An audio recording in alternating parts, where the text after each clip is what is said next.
Bapak, Ibu, dan saudara-saudari yang terkasih dalam Tuhan. Dalam bacaan pertama maupun bacaan Injil berbicara tentang kasih. Yesus dalam bacaan Injil menyebut kasih itu sebagai hukum yang terutama. Bukan hukum utama, tetapi hukum yang terutama. Kasihilah Tuhan Allahmu dengan segenap hatimu, dengan segenap jiwamu, dan dengan segenap akal budimu, dan segenap kekuatanmu. Tidak ada yang tersisa. Semua fokus, ya, hati, jiwa, budi, dan kekuatan. Semua kita pakai untuk mengasihi Allah. Itu hukum pertama. Dan hukum yang kedua ialah kasihilah sesamamu manusia seperti dirimu sendiri. Dikatakan tidak ada hukum lain yang lebih utama daripada kedua hukum ini. Kalau kita bertanya apakah kita memahami atau apakah kita menghafal rumusan ini, ya pasti hafal. Apakah kita memahami? Iya, mungkin kita pahami. Apakah kita setia melaksanakannya? Ini mungkin yang harus kita telaah lebih jauh. Ya. Bapak, Ibu, dan saudara terkasih, kasih itu tidak sama dengan jatuh cinta. Ya. Ada yang kenalan di medsos 3 bulan mau menikah, itu bukan kasih, itu jatuh cinta. Jatuh itu tidak sama dengan kasih. Cukup banyak loh yang menikah hanya karena ketemu di medsos. Kirim foto lewat medsos, wih gagah, cantik. Lihat aslinya, wih beda. Ya. Jadi sekali lagi, jatuh cinta tidak sama dengan kasih.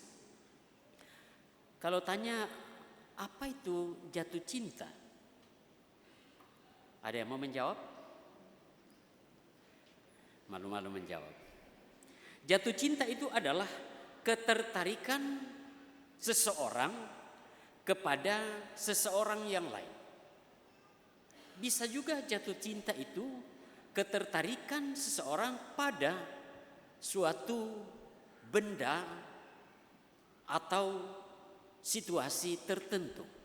Itu jatuh cinta. Kalau tanya kasih itu rumusannya apa, definisinya apa? Kasih ini dapat bertumbuh, tetapi merumuskannya susah, ya, misteri sebenarnya. Kasih ini bisa bertumbuh sebagai akibat dari jatuh cinta.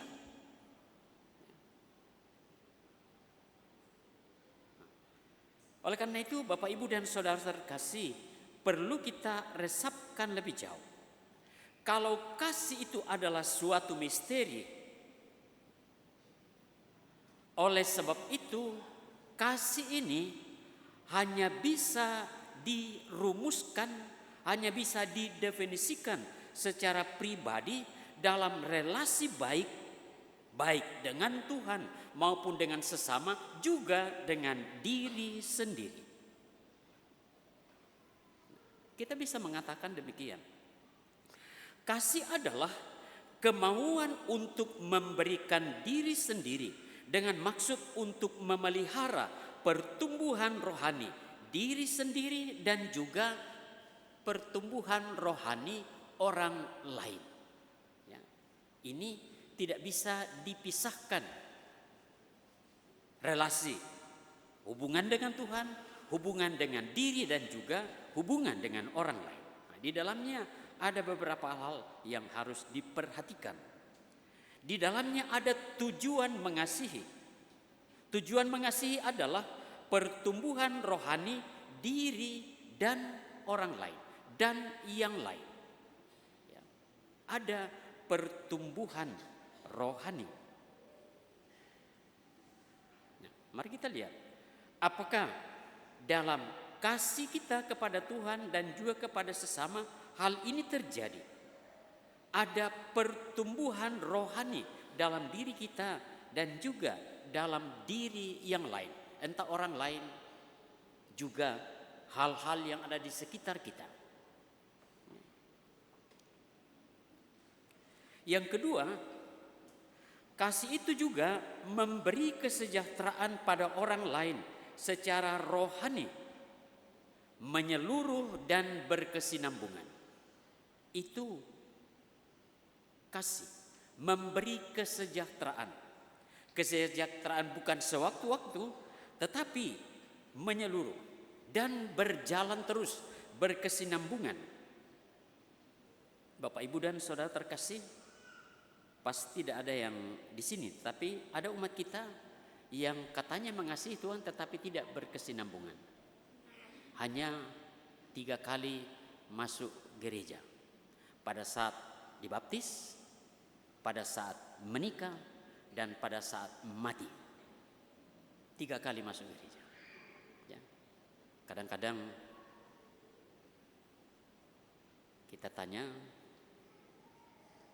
ini almarhum atau almarhumah tinggal di mana?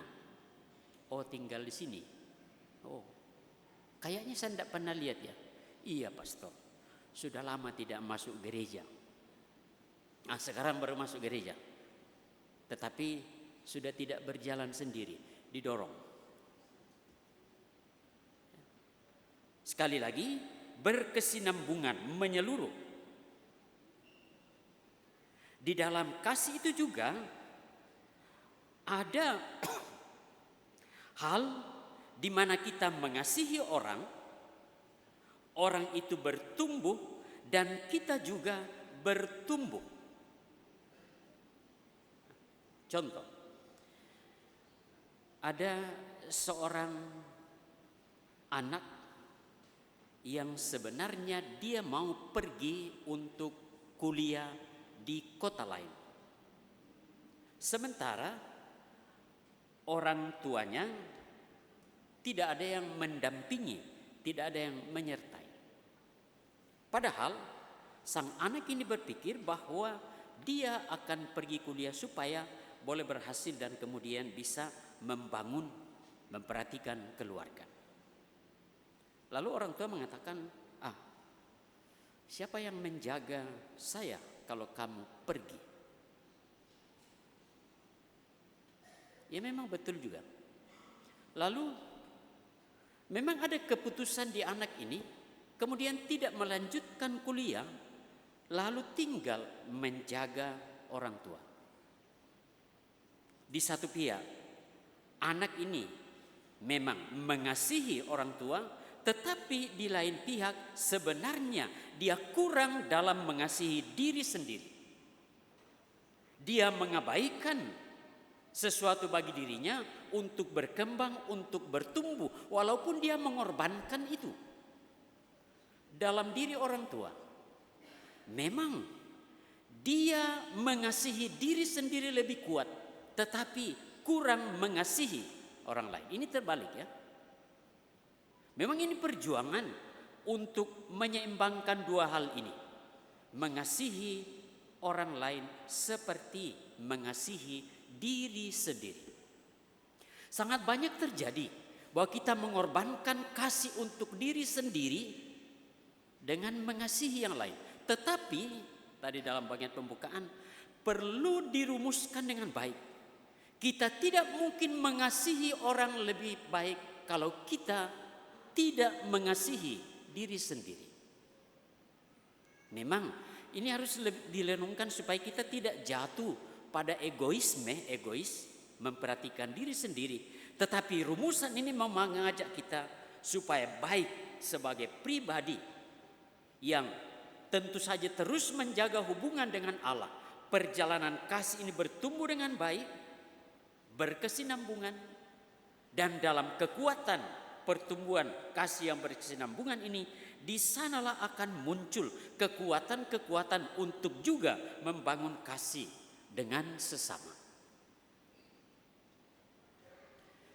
Contoh lain, pasti kita senang bahwa banyak Bapak, Ibu, dan saudara-saudari sungguh memberikan pelayanan yang kuat di dalam kehidupan rohani, di rukun, di gereja. Oke, tentu baik. Tetapi akan semakin baik kalau itu juga didukung oleh diri yang kemudian memperhatikan kehidupan keluarga, kehidupan sesama, kehidupan lingkungan.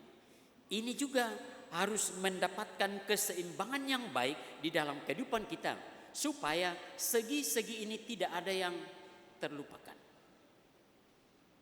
Dan sebenarnya itulah kasih sejati yang terus-menerus diajarkan oleh Yesus kepada kita, supaya kita jalani dengan baik. Oleh karena itu, Bapak, Ibu, dan saudara terkasih, kita bersyukur khususnya dalam perayaan-perayaan 3 hari berjalan ini, betapa Tuhan mengasihi kita, dan juga betapa Tuhan Tuhan Yesus mengasihi dirinya, supaya ia mampu, kuat, berani, mau untuk mengasihi sesama manusia. Dia menerima perutusan dari Bapaknya. Dia berdoa, menguatkan dirinya, memahami kehendak Bapaknya. Lalu kemudian dia memberikan dirinya karena mengasihi sesama. Tetapi dia tidak kehilangan dirinya. Dia semakin kuat di dalam dirinya sebagai putra Allah.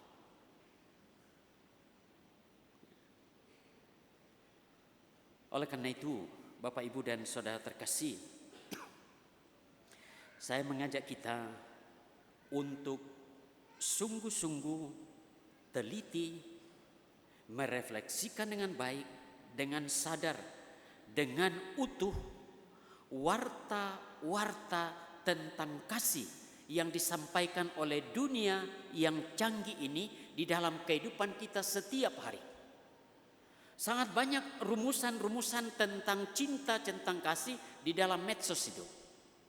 Nah, kita diajak untuk sungguh membaca, meresapkan, merenungkan dengan baik, supaya kita tidak jatuh, kita tidak lari dengan kasih yang dimaksudkan oleh Tuhan. Tetapi kita bertumbuh di dalam diri yang kuat, karena kita sungguh percaya kepada Allah, dan itu kita wujud nyatakan secara baik dalam kehidupan kita dengan sesama dan dengan alam lingkungan yang Tuhan berikan kepada kita. Saya selalu miris melihat kadang-kadang, sesekali juga di kompleks ini, kadang-kadang juga kalau berkunjung ke tempat-tempat lain, kita sudah mandi, sudah bersih-bersih, tetapi ternyata bunga di pot kering, tidak disiram. Ya. Itu kan berarti ada sesuatu yang hilang. Tetapi betapa menyenangkan,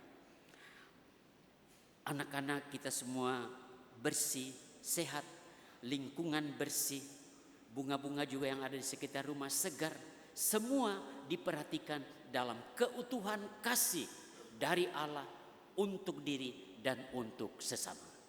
Semoga demikian.